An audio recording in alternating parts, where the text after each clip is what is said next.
Article 54, Promulgation. Canon 1727. Promulgation is the action of publishing and pronouncing to public view a form, most usually a statute, or ordinance in the form of document. Canon 1728. A valid form is considered to be created by promulgation when such form has been orated at least once before officials of a valid Hokkaidan society, validly registered in a great register of a valid Hokkaidan society, and the document has been published in at least 2 communication mediums for view. Canon 1729. In relation to valid promulgation, communication mediums include but are not limited to electronic, Internet and public computer network systems, newspapers, magazines, public libraries, and book stores, registered mail and general mail, fax, phone message, text message, email, television, cable, and other live video. Article 55, Registration. Canon 1730. Registration is the act and ritual of entering a unique record in a precise manner into an important roll of records known as a register, including any relevant transfer and acknowledgement of certain rights from the holder of the form to the administrators of the register. Canon 1731. The registration of an entry into a superior register in which the form is already registered into an inferior register shall automatically render the inferior record null and void with the lawful conveyance of any rights to the superior register unless the act and ritual of conveyance is found to be in error. Canon 1732. The lowest and least important form of registration is any register not deriving its rights or function from the great register of one heaven, such as registers under claimed Roman, Talmudic and other religious law. Article 56, Extraction. Canon 1733. Extraction is the action of the production of a summary form, or to get out by force, effort or contrivance a new form that resembles in some way the original. Canon 1734. An extract may never be correctly called a copy. The word copy implies a faithful duplication of the original. However, an extract is not dependent on an accurate depiction of the original, only a summary or contrivance, which implies an extract may not resemble the original accurately. Article 57, Abstraction. Canon 1735. Abstraction is the action of separating a new fictional form from the material of the original so that the new form represents a logic extension and connection to the original. Canon 1736. A valid form is considered to be created by abstraction when such form has been validly registered in a great register of a valid Hokkaidan society and the document has been published in at least 2 communication mediums for view. Canon 1737. When registered in the great register of one heaven, the original exists in the original register of one heaven within heaven. Canon 1738. Possession of a valid abstract in no way denotes ownership, nor conveyance of rights, or any form of property to the holder. Article 58, Transaction. Canon 1739. The creation of valid form through transaction is when a form is lawfully exchanged between one person to another and this event is properly registered in a great register of a Hokkaidan society. Article 59, Conveyancing. Canon 1740. The creation of valid form through conveyancing is when ownership of some right, title, or property is transferred from one person to another by form of valid instrument in accord with these canons and registered in a valid register of a Hokkaidan society. Grant is synonymous with conveyance. Canon 1741. In order to transfer title or ownership of any right, title, or property, an instrument must identify I. The nature of the intention as whether such a conveyance is permanent for some financial consideration, grant, or without financial consideration, donate, or temporary with some financial consideration, assign, or without financial consideration, delegate, and 2. The words appropriate to the type of conveyance and intention, and 3. The form of instrument appropriate for the intended conveyance. Canon 1742. The words give, grant, convey, assign, set over and transfer are indicative of the intent to presently pass title. Canon 1743. A conveyance is only valid when properly registered in a great register of a Hokkaidan society. Therefore all conveyance of property not properly registered is null and void from the beginning. Canon 1744. If not under a valid Hokkaidan seal, it is not sufficient to pass legal title to real property. 2.3 Form Abrogation and Corruption. Article 60, Abrogation. Canon 1745. Abrogation, or simply to abrogate, is to repeal, eliminate, dissolve, or destroy a form by claimed lawful means. Canon 1746. In accordance with these canons and by divine law, no valid canon may be abrogated by any force, person, entity, or spirit. Canon 1747. In accordance with these canons and by divine law, all laws claiming to be canon law that are not lawfully part of these canons are hereby abrogated. Article 61, Corruption.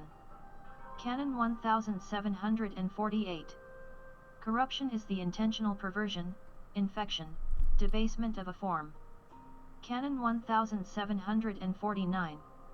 It is the deliberate corruption of the law that represents one of the most grievous injuries of the various religious orders and branches known as the bar associations.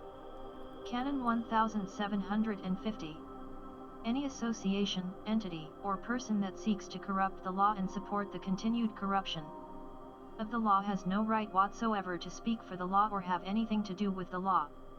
Canon 1751. The deliberate corruption of the principles of law is a deliberate attack on all civilizations. Article 62, Fraud. Canon 1752. Fraud is the false representation of form to obtain an unjust advantage or to injure the rights of another. Canon 1753. Fraud is a deliberate act of deception. Hence, fraud is the deliberate concealment of a known truth in order to mislead or cheat. Thus to deceive is to cause a man or woman to believe what is false, to lead into error and delude. Canon 1754. Fraud and justice can never dwell together. By no agreement or statute can it be lawfully effected that a fraud shall be practiced. Canon 1755. No right of action can have its origin in fraud. No action may arise out of a fraudulent consideration. Canon 1756. The phrase "let him who wishes to be deceived, and those that defend it" is the utmost perversion and fraud against the law. Canon 1757. The greater fraud is not the fraud upon the people by the government and judiciary class within inferior Roman law societies, but the fact that inferior Roman law first deceives all those who seek to practice law, thus entombing them within a prison of lies. Canon 1758. A concealed fault is equal to a deceit. Canon 1759. No action may arise out of a fraudulent consideration, agreement, or contract. Canon 1760. A great lie of the Roman cult system of law is that no member of a bar association may possibly know the law until they have reached the highest levels of vetting, by which time their ideals, dreams, and sense of justice have been thoroughly exorcised from their mind. Canon 1761. The action against a wrong has no material influence upon its condition. A fraud remains a fraud, whether challenged, repelled, or temporarily forgotten. Article 63, Forgery. Canon 1762. Forgery is the making of an imitation of some original form with the deliberate intention to deceive. Therefore, a forger is a fabricator of false imitation form. Canon 1763. Forgery is a deliberate act of deception. Hence, forgery is the deliberate concealment of a known truth in order to mislead or cheat. Thus to deceive is to cause a man or woman to believe what is false, to lead into error and delude. Canon 1764. The age of a thing does not mitigate its defect if clearly a forgery. Canon 1765. A foundation of lies does not make a kingdom of God, but a den of vipers doomed to fall. Article 64, Reprobate. Canon 1766. Any form that is reprobate is considered rejected, cast off as worthless, immoral, damned and an injury before the sight of the divine Creator. Canon 1767. In accordance with these canons and by divine law, no valid canon may be reprobate by any force, person, entity, or spirit. Canon 1768. In accordance with these canons and by divine law, all laws claiming to be canon law that are not lawfully part of these canons are hereby reprobate. Article 65, Suppression. Canon 1769. Suppression is to put down, execute or withhold a form by force or authority, especially in the withholding or withdrawal of form from publication or manufacture. Suppression is equivalent to the terms prohibition and censorship. Canon 1770. In accordance with these canons and by divine law, no valid canon may be suppressed by any force, person, entity, or spirit. Canon 1771.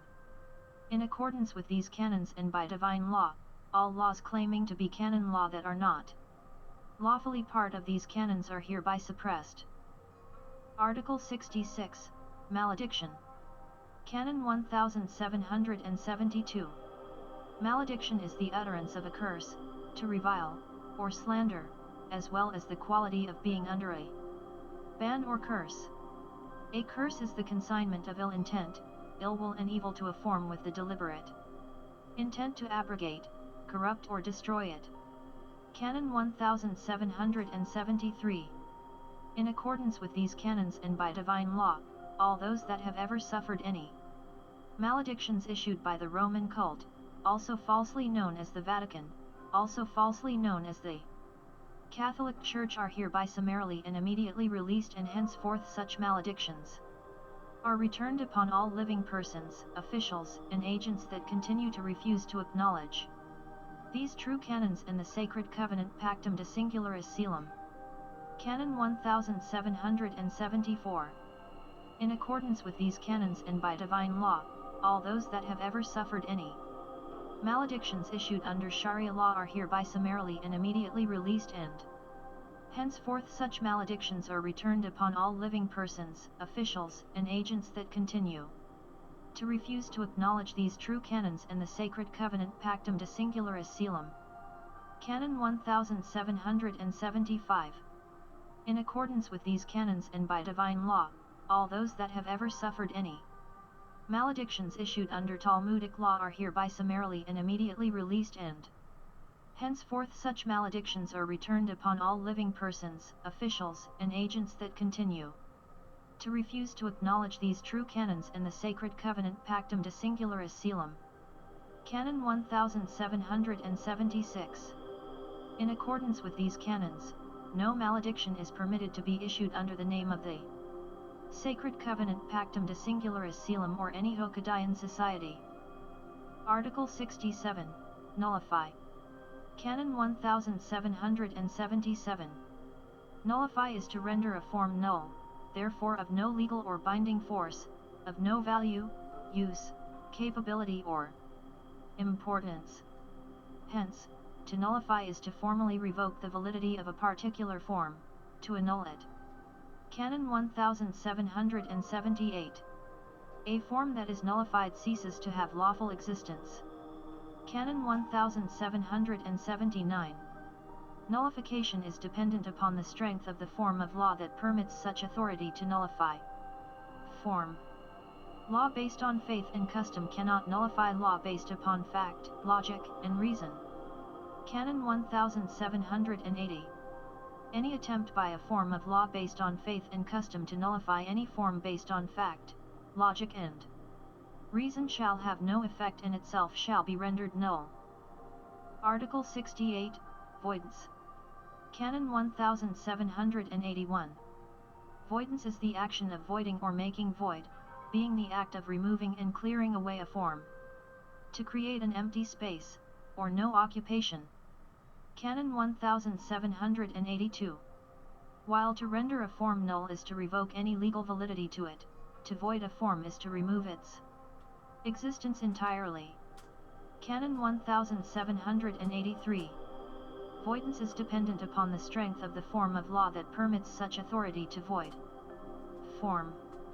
Law based on faith and custom cannot void law based upon fact, logic, and reason. Canon 1784. While the term void now shares many similarities to null, procedurally it is more correct that voidance succeeds nullification. Therefore, to null and void a form is to first revoke any claim of validity and then its complete existence. Canon 1785. Any attempt by a form of law based on faith and custom to void any form based on fact, logic and reason shall have no effect in itself shall be rendered null and void. Canon 1786. Any form that is null and void cannot be revived. Warning, empty page. 3 rights. 3.1 Rights. Article 69, Rights. Canon 1787. A valid right is a positively defined capacity, or privilege, or liberty, or faculty, or power, or ownership, or possession, or interest, or benefit in its associated obligation, remedy or relief held in trust for the benefit of a particular type of named or unnamed person under some proper rule of law and system of justice. A claimed negative right is an absurdity and injury of law itself and cannot exist under any true system of law. All valid rights exist and are sourced and inherited solely in accord with the sacred covenant Pactum de Singularis Caelum and the present canons. I, as a capacity, a valid right is a form of legal authority, or qualification, or legal condition or status that enables a person to exercise his/her own will in acquiring, holding, using or transferring other certain rights or performing such associated obligations, without restraint or hindrance, and 2. As a privilege, a valid right is a form of special, real or personal, grant whereby either a private person or particular corporation is freed from the obligations of certain laws, and 3. As a liberty, a valid right is a form of privilege whereby a person enjoys some favor or benefit, and 4. As a faculty, a valid right is a form of privilege or special power granted to a person by favor, indulgence, or dispensation, i.e. a license, that enables a person to do, or refrain from, doing something that would otherwise not be permitted by law, and v. As a power or authority, a valid right is a form of authority, enforced by law, that enables one person to compel one or more other persons to do or abstain from doing a particular act, and 6. As an ownership, is a form of written possession by registration/recording, whereby a person is recognized by law to possess the most extensive or higher claim of possession, use and enjoyment, of certain property, to the exclusion of all other persons, or of all except one or more specific persons, and 7. As a possession, a valid right is the visible possibility and ability of exercising physical control over some form of property, coupled with the intention of doing so, to the exclusion of all others, or one or more persons, and 8. As an interest, a valid right denotes a title, or certificate, or other proof of claim or advantage to other certain rights or property, and 9. As a benefit, a right implies a just and legal claim to hold, or use or enjoy certain property, or convey, or donate, or dispose of it, subject to certain obligations of performance. Canon 1788. The term right originates from the late 16th century CE as a merger of the functions of the ancient Latin words ritus meaning a customary privilege, liberty, or authority, and rectus meaning straight, honest, rule, obligation. Hence, the word right is literally the synthesis of the concept of a privilege, being attached to some consequential obligation as one of the first maxims of equity in formation of the Court of Chancery from 1662, 14 Car 2c.23.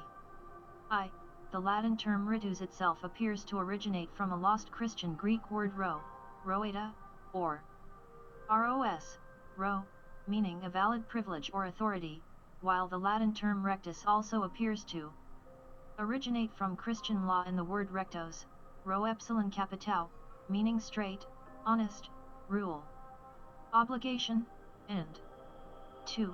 As the term right was not invented prior to the late 16th century, nor the concept of synthesizing a privilege to a consequential obligation, the Latin term ius or use was primarily used to define certain claimed customary privileges, liberties, authorities, and powers, including, but not limited to, jus corona, right of the crown, jus patronatus, right of the crown as ecclesiastical patron, and jus hereditatis, right of inheritance, and 3.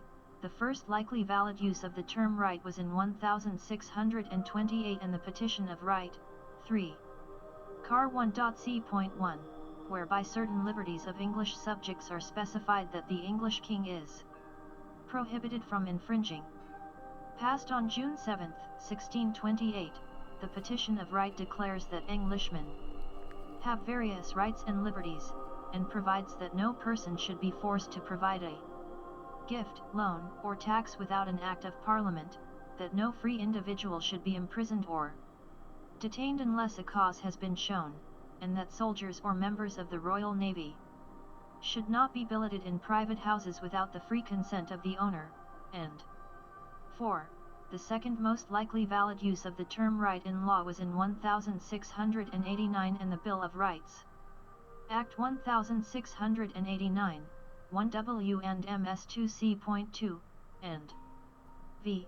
From the time of the creation of the High Court of Chancery in 1662, 14 Car 2c.23, several of the maxims associated with rights began to be formed, such as lex semper dabit remedium, the law always gives a remedy, whereby the synthesis between a privilege and an obligation was bound as a maxim of law, and 6.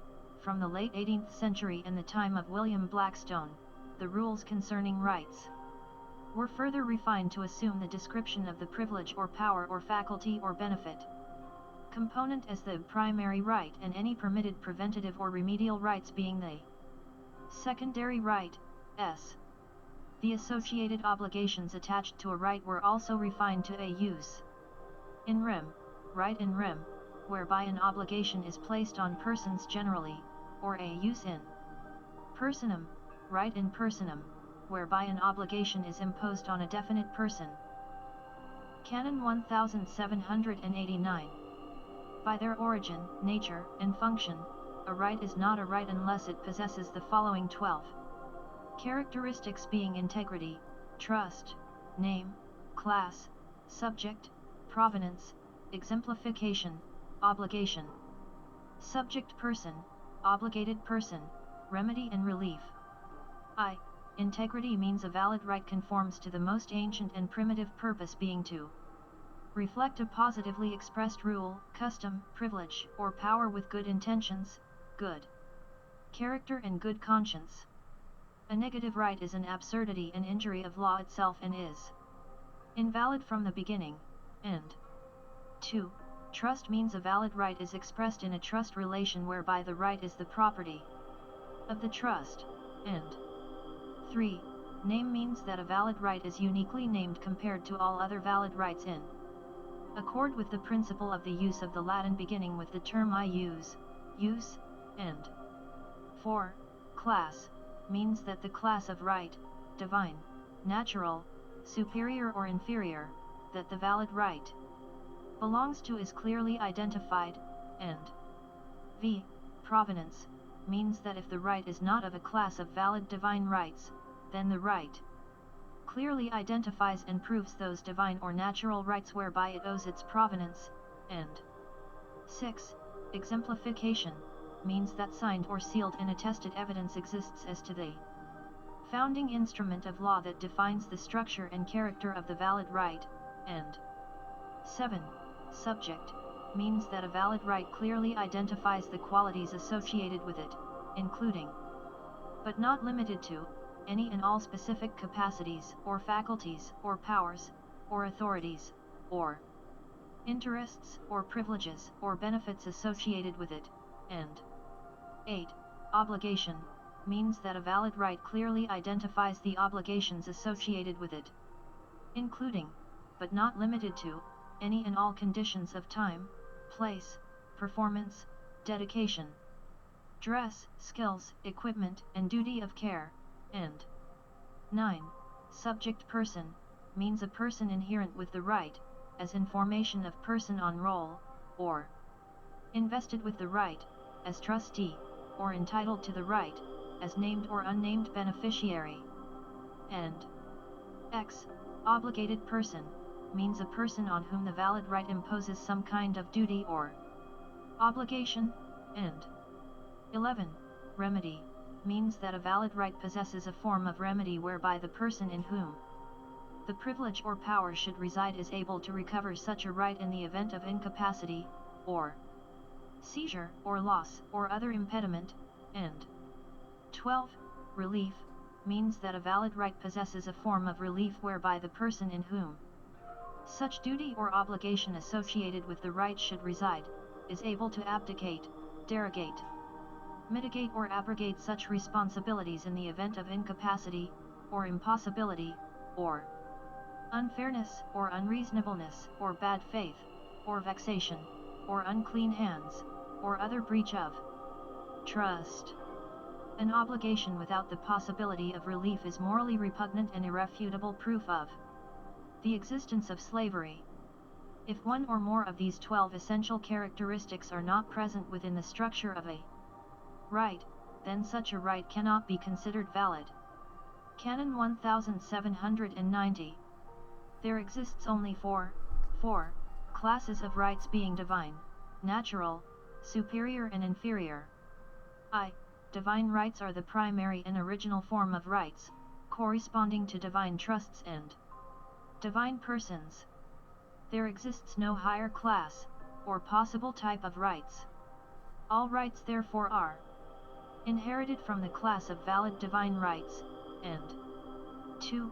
Natural rights are the second highest form of valid rights, corresponding to true trusts and true persons, and owe their existence and provenance to the existence of divine rights. All rights of true persons in either the office of man or the office of woman are inherited from the class of valid natural rights, and 3. Superior rights are the third class and third highest possible form of valid rights, corresponding to superior trusts and superior persons, and owe their existence and provenance to either valid divine rights or valid natural rights. All rights of valid Hokadaya members, Hokadaya societies and associated bodies, aggregates, societies, associations, communities, and unions of 2 or more people are inherited from the class of superior rights, and 4. Inferior rights are the fourth class and the lowest possible form of valid rights and owe their existence to non-Hokadayan societies, persons, corporations, associations, bodies politic, agencies or aggregates. All inferior rights are inferior to superior rights. Where an inferior right makes claim to being superior, it is automatically invalid upon such falsity. Canon 1791. There exists only 8 8. Subclasses of rights being perfect, imperfect, absolute, relative, universal, conditional, primary, and secondary. I. Perf. rights, also known as perfect divine rights, are a subclass of divine rights, whereby such valid rights created, defined, and donated to a divine person by the divine Creator through the most sacred covenant Pactum De Singularus Caelum and the present Canons. Perfect divine rights are peremptory, permanent, eternal, immutable, and indefeasible, and once bestowed are not subject to any form or condition of waiver, abandonment, conveyance, surrender, disqualification, incapacitation, seizure, capture, arrest, resignation, alienation, suspension, suppression, forfeiture, or abrogation. Perfect divine rights are therefore the highest possible form of rights, and there exists no higher class, or form, or possible type of rights. Perfect divine rights may be further defined as fundamental perfect divine rights or sacramental perfect divine rights, and 2. Imperfect rights, also known as imperfect divine rights, are a subclass of divine rights, whereby such valid rights created, defined, and delegated to a divine person by the divine Creator through the most sacred covenant Pactum De Singularus Caelum and the present Canons upon acceptance of the associated obligations and duties attached to them. If any such conditions and obligations are breached or repudiated, then the relevant imperfect divine right is instantly waived, surrendered, suspended, forfeited, or revoked until such time as the fundamental breach of duty and obligation is repaired or such a right is duly restored. Perfect divine rights may be further defined as instrumental imperfect divine rights or intentional imperfect divine rights, and 3. Absolute rights, also known as absolute natural rights, are a subclass of natural rights, whereby such valid rights created, defined, and deposited to a natural, true, person by the existence of the one true universe and all rule and all matter in accord with the rule of law. Through the most sacred covenant Pactum De Singularus Caelum and the present canons. Absolute natural rights are peremptory, permanent, immutable, and indefeasible, and once bestowed are not subject to any form or condition of waiver, abandonment, conveyance, surrender, disqualification, incapacitation, seizure, capture, arrest, resignation, alienation, suspension, suppression, forfeiture, or abrogation. Absolute natural rights are therefore the highest possible form of natural rights. Absolute natural rights may be further defined as elemental absolute natural rights or testamental absolute natural rights, and 4.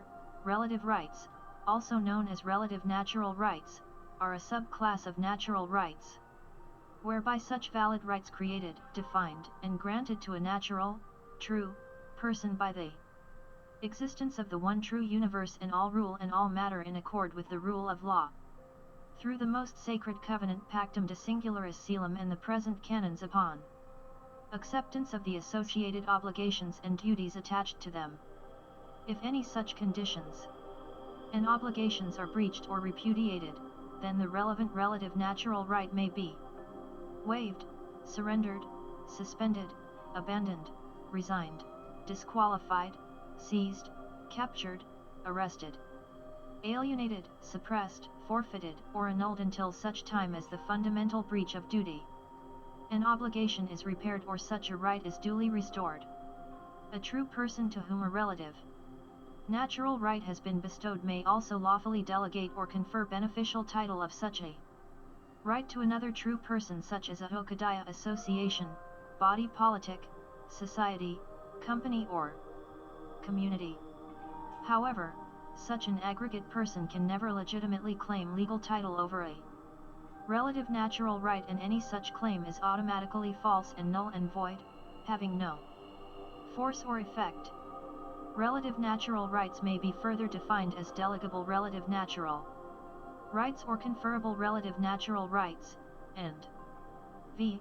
universal rights, also known as universal superior rights, are a subclass of superior rights whereby such valid rights created, defined, and bestowed to a superior person by the existence of a valid superior person, or aggregate person, or community, or body politic, or association in accord with the rule of law through the most sacred covenant Pactum De Singularis Coelum and the present canons.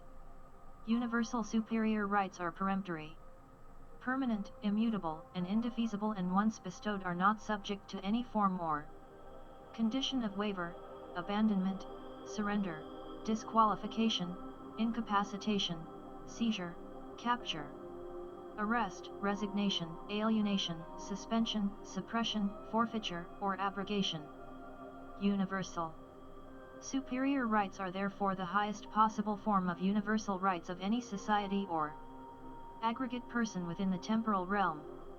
Relative natural rights may be further defined as immutable universal superior rights or exercisable universal superior rights, and 6. Conditional rights, also known as conditional superior rights, are a subclass of superior rights whereby such valid rights created, defined, and delegated to a superior person by the existence of a superior person or aggregate person, or community, or body politic, or association in accord with the rule of law through the most sacred covenant Pactum De Singularis Coelum and the present canons upon acceptance of the associated obligations and duties attached to them.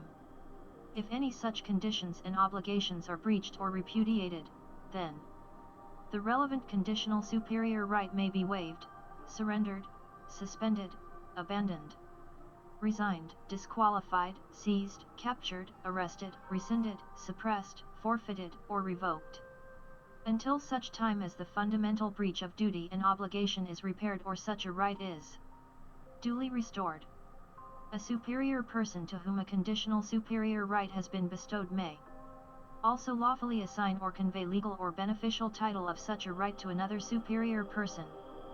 Conditional superior rights may be further defined as assignable conditional superior rights or authorizable conditional superior rights, and 7. Primary rights, also known as primary inferior rights, are a subclass of inferior rights, whereby such rights created, defined, and bestowed to an inferior, legal, person by a non-Ducadian aggregate person, or community, or body politic, or association. Primary inferior rights are frequently claimed and created without reference to rights already existing or proving such provenance to divine rights. Therefore, primary inferior rights are equivalent to either claims or false and unsubstantiated demands. Primary inferior rights are therefore the second lowest possible form of rights of any society or aggregate person within the temporal realm. Primary inferior rights may be further defined as personal primary inferior rights or public primary inferior rights, and 8. Secondary rights, also known as secondary inferior rights, are a subclass of inferior rights whereby such valid rights created, defined, and delegated to an inferior, legal, person by the existence of a non-Ducadian aggregate person, or community, or body politic, or association, upon acceptance of the associated obligations and duties attached to them. If any such conditions and obligations are breached or repudiated, then the relevant secondary inferior right may be waived, surrendered, suspended, abandoned, resigned, disqualified, seized, captured, arrested, rescinded, suppressed, forfeited, or revoked. Secondary inferior rights are therefore the lowest possible form of rights of any society or aggregate person within the temporal realm. Secondary inferior rights may be further defined as protective secondary inferior rights or remedial secondary inferior rights. Article 70, Claim. Canon 1792. A claim is the oral or written assertion of a valid right through a challenge within a competent forum of law against another party regarding the possession or ownership of some property or thing withheld from the possession of the claimant. Canon 1793. The term claim originates from the Latin term clamare, meaning to shout or cry out or call upon justice. Hence a valid claim can only be made by testimony through one of four methods. I. A sworn testimony spoken at a sacred place before at least two other credible witnesses, and faithfully transcribed as spoken, or 2. A sworn written deposition known as an affidavit, then witnessed by at least two other credible witnesses at a sacred place, or 3. Within English commercial, common, law, a sworn testimony taken in a competent form of law under the authority of a justice of the peace, or 4. Within English commercial, common, law, a sworn written deposition known as an affidavit, taken under the authority of a given statute concerning oaths, then witnessed by a justice of the peace. Canon 1794. The validity of a claim is the validity of the oral argument, constituting two main parts: firstly the formal protest of a challenge of rights also known as the wrong, and secondly the assertion of such rights or pronouncement of new rights also known as the remedy. It is insufficient for any claim to vocalize a wrong without a valid remedy. Similarly, no remedy has validity without first vocalizing a wrong. Canon 1795. A valid claim is